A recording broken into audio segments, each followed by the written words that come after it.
ډاکټر نه او جوسی صاحب نه کور کمانډر نه کوارډ کمشنر نه دا موږ ته درخواست کوو سزا د موږ ته ایمیجلی په دې هفته کې تیار شي. نعره تکبیر! تکبیر! او بله خبره دا ده که چیرې دوی موږ ته ځلا نه کوي دی موږ د دکاندارانو موږ د سوي کورونو موږ د دې مارکیټونو اواز نه واوري نو بیا دا هوا مجبور ده چې بیا خپل عمل بدل کړي. باقي چې د کومه ګرفتارۍ شروع ده دې موږ بالکل مخالفت کوو او دې په هغه کې چې هر لیول وي دا د ګرفتارۍ ودرېږئ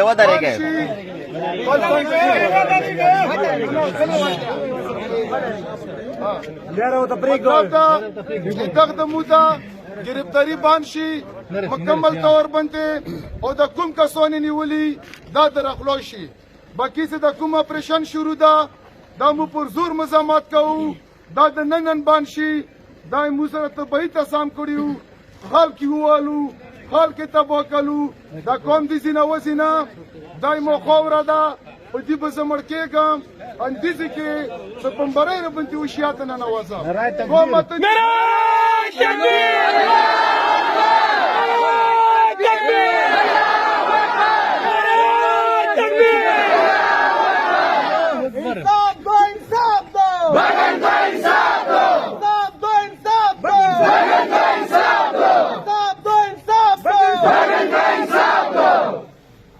نورا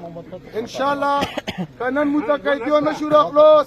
اپریشن نشو بان سبب بیا عمل بدل وي او ټول بروازه بیا به مله درنې طرفه بیا به مغز نه مشوره کیږي چو خبرې کوي وکړه بس ځوانانو مشرانو موږ یاد کوو چې منډه تړه وکړه امور ریاست ته حکومت ته ذمہ دارو خلکو نه واګیلا یو سوال کوو چې دا موږ ته د پلور په شکل ما ګوري موږ ته د مور په شکل وګوري که چېرته دا موږ ته د پلور په شکل ګوري دا نوجوانان ځان ته خپله شرپسند بیا جوړوي نو موږ حکومت نه التماس کوو سوال کوو چې دا ټولو نوجوانانو ته ټول قوم ته ټول وطیزي قوم ته د مور په نظر سره وګوري لکه مور خپلې بچي ته څومره مینه ویر کوي همدومره مینه روکي انشاءالله بیا به انشاءالله خپل امن جوړیږي فساد به ختمیږي. نعره تکبیر!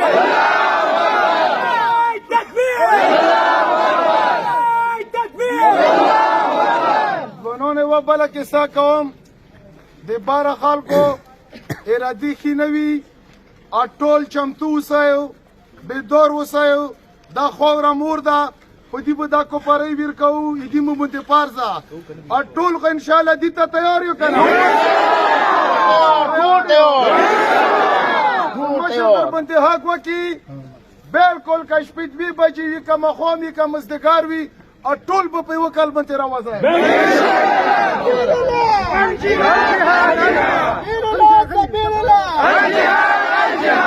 او بل به